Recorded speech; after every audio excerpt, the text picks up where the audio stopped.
दिवसापूर्वी आपलं हे ठरलं की रत्नागिरीमध्ये एक तर कार्यालयाचं उद्घाटन करायचं आहे साहेबांच्या हस्ते, आणि दुसरं एक बैठक आणि एक कार्यकर्त्यांची एक सभा रत्नागिरीमध्ये आयोजित करायची, आणि ती 48 तासाच्या आत आपण हे सगळं भरून दाखवलं.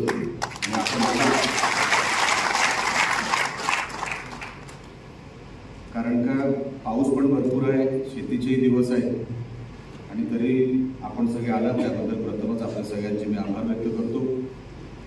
राणेसाहेब आज खासदार म्हणून आपल्या रत्नागिरीमध्ये आलेले आहेत,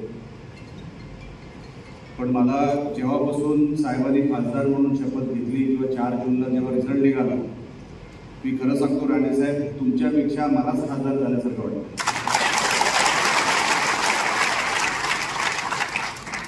मीच चाललोय सगळीकडे, माहित नाही काय होते.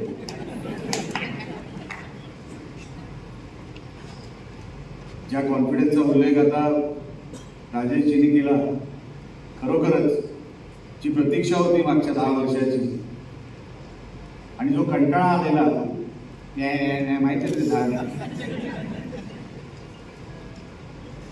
काही केलं नाही 10 वर्ष. आमचा संघर्ष, आमची लढाई ही कुठल्या व्यक्तीबरोबर नव्हती. आपण कोकणासाठी काय करताय, आपण कोकणासाठी काय केलं, तर आपलं विजन काय कोकणाचं, हे विचारण्याचं काम आम्ही मागचे 10 वर्ष करत होतो. मी 2009 ते 2014 पर्यंत जी विकासाची कामं एक विजन ठेवून की कोकणाला डबल ट्रॅक असावी, कोकण रेल्वे, महामार्ग पूर्ण असावा, चौपदरीकरण व्हावं. विचार करा, पश्चिम महाराष्ट्रामध्ये 8 पदरी रस्ते होत आहेत, आणि अजूनपर्यंत आपण चौपदरीकरण इथे पुरं करू शकलो नाही. इको सेन्सिटिव्हचा अनेक गावांमध्ये साहेब अजून इको सेन्सिटिव्ह आहे. अजूनपर्यंत इको सेन्सिटिव्ह मधली असलेली गावं ती साधी वीट ठरू शकत नाही, अशी परिस्थिती अनेक गावांमध्ये आहे. पण ते बिचारे बोलत नाही, त्यांना कळत देखील नाही ही इको सेन्सिटिव्हचं हे संकट त्यांच्यावर आहे. कुठल्याही सरकारी यंत्रणेने त्यांना नोटिफाय देखील केलेलं नाही. नोटिफिकेशन झालं असेल तर त्यांना कळवलं देखील नाही. आणि इको सेन्सिटिव्हचं फार मोठं संकट तेव्हा आपल्याला माहिती आहे. आपण सिंधुदुर्गामध्ये आणि रत्नागिरीमध्ये त्या कमिटीला घेऊन आलो होतो. मी खासदार होतो, आपण सिंधुदुर्गाचे पालकमंत्री होता. त्या दौऱ्यामध्ये आणि त्या दौऱ्यानंतर आपल्यामुळे अनेक गावं त्याच्यातून वगळण्यात आली. पण साहेब अजूनही इको सेन्सिटिव्हचं संकट आपल्या कोकणातून गेलेलं नाही. ते गेलं तर ते आपल्याच माध्यमातून जाईल एवढी देखील खात्री माझ्या. रत्नागिरी जिल्ह्यामध्ये साहेब खास करून काल याचा उल्लेख मी राजापूरच्या सभेत केला की साहेब रिफायनरी सारखा प्रकल्प आपल्या रत्नागिरीमध्ये यावा, आपल्या जिल्ह्यामध्ये यावा. तो विरोध का झाला, कसा झाला, अख्ख्या महाराष्ट्राला माहिती, अख्ख्या कोकणाला माहिती. पण जर आपल्याकडे प्रकल्प झाले नाही साहेब, तुम्हाला चांगलं माहिती आहे की माझा पराभव का झाला असेल. पहिल्यांदा जेव्हा 2014ला जेव्हा माझा पराभव झाला, मी हरलो ठीक, मोदी साहेबांची लाट होती ठीक, सगळं ठीक आहे, सगळं मान्य आहे.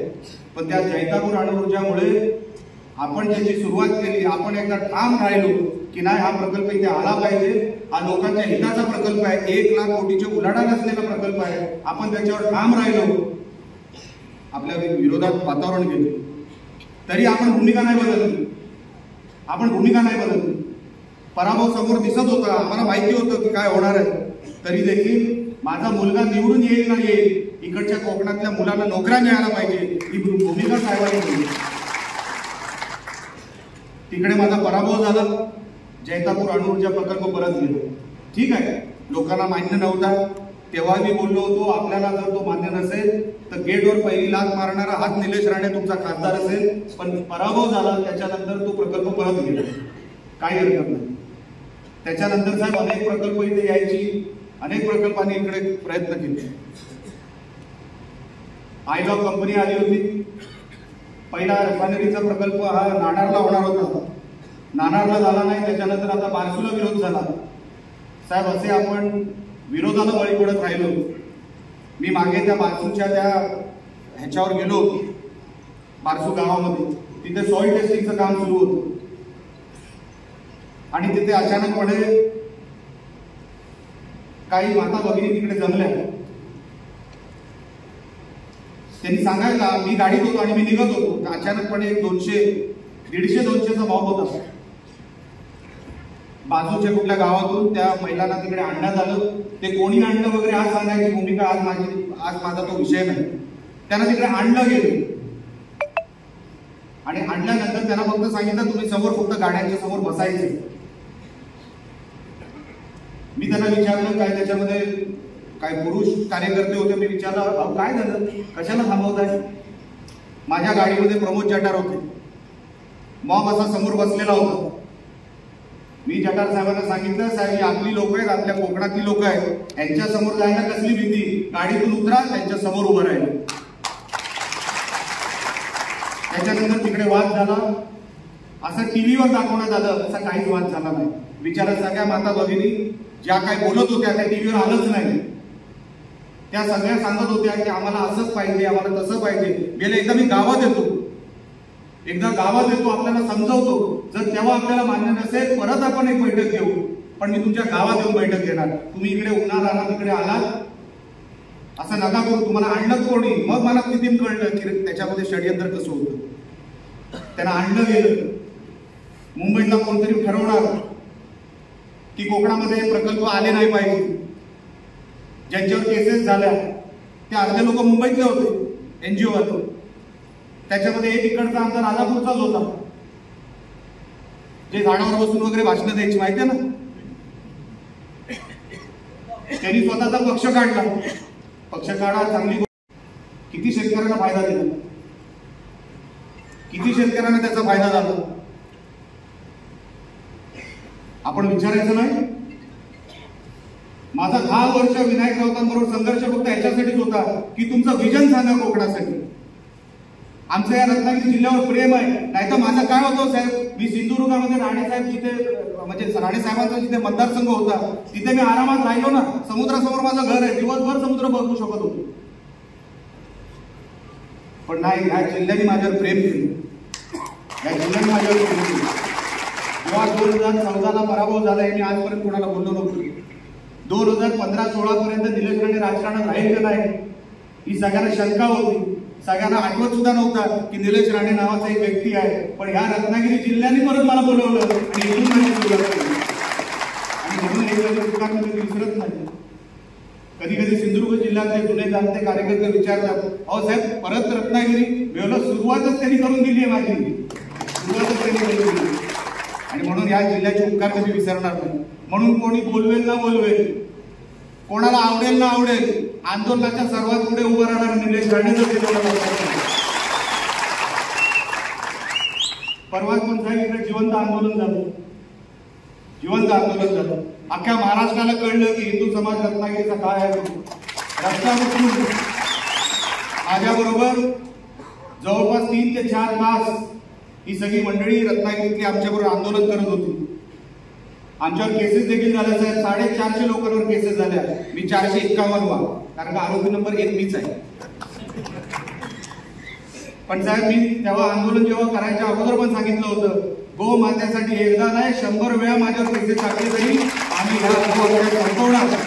आणि तुम्ही काय केसेसची वगैरे काळजी करू नका. आरोपी नंबर 1 मी आहे.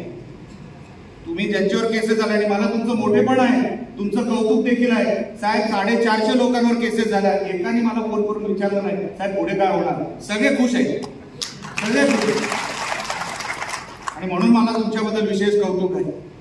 आपल्याला हा जिल्हा असेल, हा मतदारसंघ असेल, आपल्याला फार पुढे घेऊन जायचं. मी कधी कधी म्हणतो, आम्ही खासगीत जेव्हा बसतो तेव्हा आम्ही साहेब म्हणतो एक दुसऱ्यामध्ये, रत्नागिरी विधानसभा एक BMW गाडी सारखी आहे. ती गाडी बाहेरून चांगली दिसते, आतमध्ये इंजिन नाही. टकाटक दिसतं का नाही सगळं बाहेरून, आहे का नाही. हसायला वगैरे तुम्ही ते संकोच करू नका.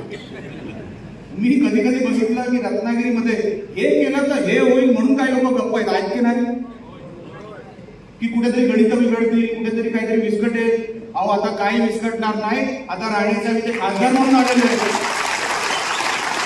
म्हणून मनामध्ये कसली भीती तुम्ही मनामध्ये कसली भीती बाळगू नका. कोणाचा समोरून फोन आला तर दुसरा फोन राणेंचा असेल एवढं लक्षात ठेवा. म्हणून तुम्ही कसली आता काळजी करू नका. इथे इथे आपले दिवस आता सुरू झाले, इथे आपले दिवस सुरू झाले. जसं मी म्हणत होतो साहेब, BMW बाहेरून छान दिसते, त्याला इंजिन टाकायचं काम जर कोण करू शकत असेल तर फक्त राणेसाहेब करू शकतात. याचा उल्लेख राजेश सावंतांनी केला, याचा उल्लेख आदररावांनी केला की साहेब आपल्या इतक्या वर्षाचा अनुभव, जेव्हा आपण शपथ घेतली तेव्हा मी सांगितलं आणि तेव्हा मी एक पोस्ट टाकली. साहेब 1985 पासून आपण इथे सुरुवात केली राजकारणामध्ये, कसली राजकीय पार्श्वभूमी नव्हती. 1995 नगरसेवक, त्याच्यानंतर सलग 6 वेळा आमदार, त्याच्यानंतर पराभव झाला, परत विधान परिषदेवर गेले, परत राज्यसभेवर गेले. राज्यसभेवर गेल्यानंतर तुम्ही केंद्रीय मंत्री झाला. केंद्रीय मंत्री झाल्यानंतर साहेब तुम्ही आता खासदार झालात. ही 10-11 जी पदं मिळाली ही तुमच्या कर्तृत्वामुळे मिळाली अशी आमची सगळ्यांची समज आहे. जिथे राणे आहे, जिथे राणे साहेब आहे, तिथे कोणाला घाबरायची गरज नाही. म्हणून तुम्ही आम्हाला तसंच घडवलं, तुम्ही आम्हाला तसंच घडवलं. म्हणून तुम्ही कसलीही येणाऱ्या काळामध्ये तुम्ही कसलीही भीती मनामध्ये ठेवू नका. माझी फक्त शेवटची विनंती करतो आणि राणे साहेबांना बोलायचं याच्यानंतर त्यांचं मनोगत होणार आहे. साहेब तुम्ही फक्त दिल्ली सांभाळा, इकडचा रस्ता निलेश राणे आणि आमचे सगळे कार्यकर्ते सांभाळा. तुम्ही दिल्ली सांभाळा साहेब, तुमची आता उंची इथपर्यंत गेलेली आहे की खालचं सगळं काय आम्ही बघून घेऊ आणि इकडचे कोण कोण आहेत त्या सगळ्यांना मी बघून घेणार, सोडणार कोणाला.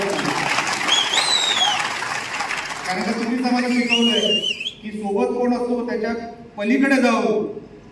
तुला हरवलं कोणी, तुम्हाला हरवायचा प्रयत्न कोणी केला, सुरुवात केलेली आहे. रत्नागिरीमध्ये पण आलेलो आहे, राजापूरमध्ये काल गेलेलो आहे, रायला संगमेश्वर आणि लांजा तिथे पण जाणार. पण ज्यांनी आपली वाट लावायची प्रयत्न केला त्यांची वाट लावण्याची मी राहणार नाही.